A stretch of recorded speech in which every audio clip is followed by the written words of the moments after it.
Hey everybody, welcome back to my channel. Today I'm going to be doing a quick review on the Pitbull 12-inch Strongman log.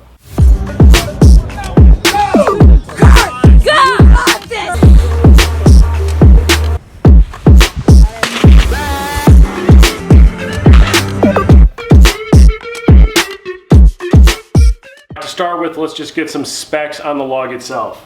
So the log is a 12-inch diameter made out of steel log. It has two 1.3-inch handles inside, and the unit itself weighs 84.8 pounds. On the actual Facebook post where they advertise this thing, it says that it's supposed to weigh 90. This weighs 85, so just a little bit of a discrepancy there. But all these are made one at a time by Pitbull Strength in Kansas, so I can't imagine that every one of them is going to weigh the exact same amount, but 5 pounds does seem like quite a bit to be off. So like I said earlier, this is a 12-inch diameter log, which makes it the standard size log for men's competition in strongman. It's made out of a decently thick gauge of steel, and the two handles that are on the inside are 25.5 inches center to center. Each of the loading pins have 11 inches of loadable sleeve length, which has been more than enough to accommodate my training. The finish itself is just a smooth, I think it's just like a spray paint finish. Nothing special to it. You can actually see some use here. The use that you're seeing here is from when I use this thing out of the rack. And to do this out of the rack, I just use my safety spotter arms to hold it at a certain height, because obviously the J-cups would not fit it, because this bar is not rackable because it's more than 43 inches long.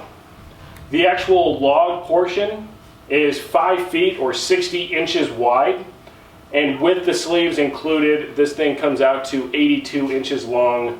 Some of the things that I've added to this log include the plastic end caps, and that's just because I have this OCD thing with open ends.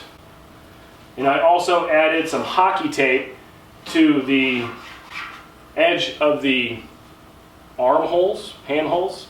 And the reason I added that was because with a lot of strongman logs, this cut on the side will come all the way down to where the handle's at. That way when you have the log tilted forward, you don't actually hit your wrist at all. But with this, it comes up another 2 to 3 inches above the handle, which means that when you have a hold of this thing, you can very easily end up impacting your wrist. There aren't any burrs actually on this edge. It's a very clean edge. I won't say that it's smooth, but it's definitely not going to cut you. It was just a comfort factor, and when you have this thing loaded with some weight, when that hits you, it hurts pretty bad. This is the support piece for the pin that extends through the outside of the log. Obviously you'd need it welded in 2 different locations, and the way that they've chosen to do it is to put this bar 7 inches inside the log and to weld the loading pin 7 inches inside. Then there's 7 inches of sleeve, and then it's only welded on the outside. There's no weld on the inside on the opposite end of that loading pin. One thing of note in here is that the paint doesn't necessarily extend inside the log that well. And so I do have some mild rust that is occurring inside the log, but it's really not that bad. But I imagine that if you were to get any water trapped in there, that it would very quickly begin to oxidize. So let's just go over all the things that I like. To start with, the handles feel nice. They're centered in the depth of the log, so they're exactly in the middle, in the greatest diameter of the log itself. They're not set too far in, they're not set too far out. I like the distance that the handles are apart. I also like the amount of loadable sleeve length. I like the fact that the axle collars grip tight enough that I never have to worry about weights falling off. I also really like how it's welded on the outside here, as well as on that cross support piece that I showed you earlier. I have had some pretty heavy drops with this log, and I've seen a lot of logs where this pin will quickly start to bend, but mine is straight as can be. I think the most I've ever actually dropped is probably up around 240 and dropped from overhead onto plates, so 100% onto these sleeves, but the loadable sleeves are fine. Nothing has gone wrong with them. I also really like the length of the log.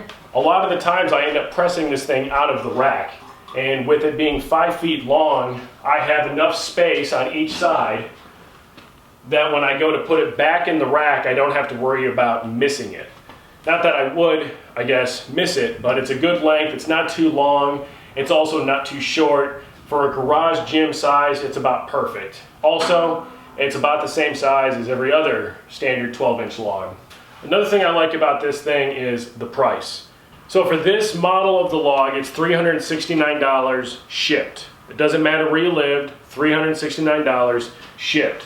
There's also another model that has solid loading pins. It weighs a little bit more, and I guess that the pins are probably a little bit less prone to bending, but like I've said, I have the standard pins and have had no problems. And that one is a little bit more, I think right about $415 shipped. The nice part about that is that that cost is very, very competitive with a lot of the other logs that are out there. Now for a couple of things that I'm not too crazy about. One, the advertised weight is supposed to be 90 pounds. And today, for this video, is the first time that I've ever actually weighed this log, and it came out at 85. I guess that this means that all of my PRs are actually slightly lower than I originally thought, but I guess I'll just have to go set those again. I also am not crazy about the finish. Obviously, it's worn off. It's not that big of a deal, but when it really comes down to it, it seems like it's just a spray paint finish. I don't know if he uses a paint booth or what, but the inside of the log is the main complaint. Obviously with the outside, when you use this thing out of the rack, when it hits these metal pieces, it's going to flake that paint off. But the fact that the paint doesn't extend all the way in to the insides of the log is kind of a serious problem, especially if you live in a humid area.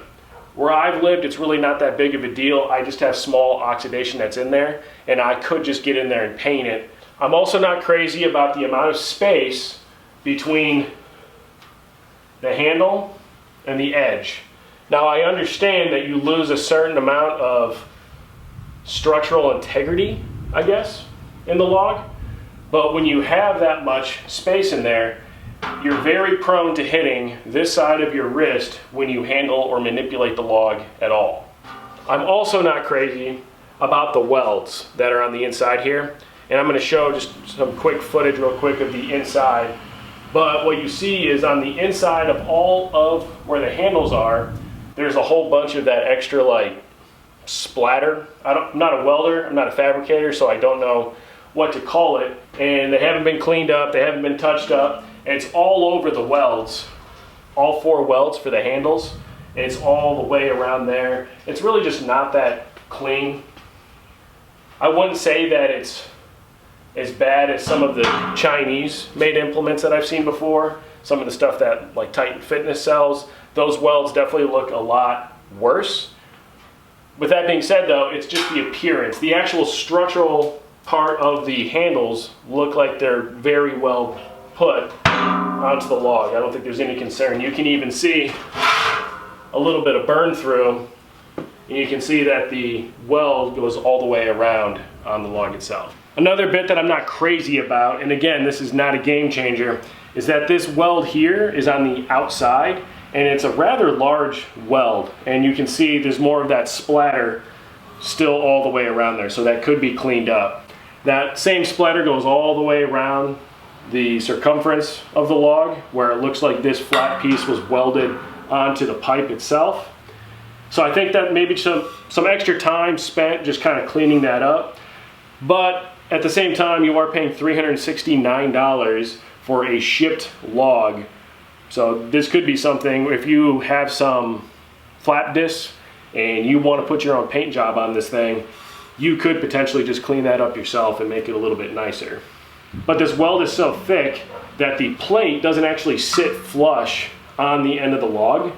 It doesn't sit crooked or anything, it just doesn't sit flush. I think maybe if it was possible, that weld would be better suited to be on the inside of the log. If it was on the inside of the log, then your plates would just sit flush right up against the side. And it would also reduce the amount of splatter that's right here. I also don't like the fact that it doesn't ship with open end caps. Now, I made a video about how to do your own DIY axle bar. So if you want to, I can post the video up here. You can click on that video, and in that video you'll see where to actually buy these plastic end caps.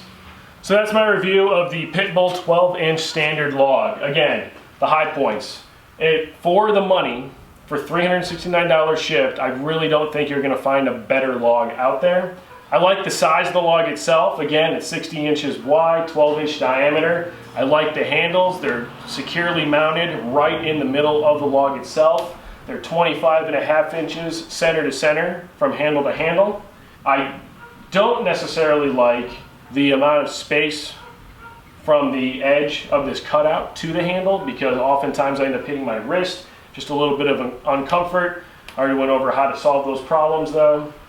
Not a big fan of how the paint doesn't extend into the log, but I love how light this log is and how they ended up securing that loading pin into the side. But that's it for the 12-inch log from Pitbull. What do you think? Comment down below. I think that a log is definitely a valuable piece of strongman gym equipment. Do you think that there's a better option out there for this amount of money? If you like this video, please go ahead and subscribe to my channel and hit that bell that's right below the video. If you hit that bell, you're going to get a notification every single time that I release a video. You can also click up here to subscribe to my channel, or click here for training log, or here for another equipment review.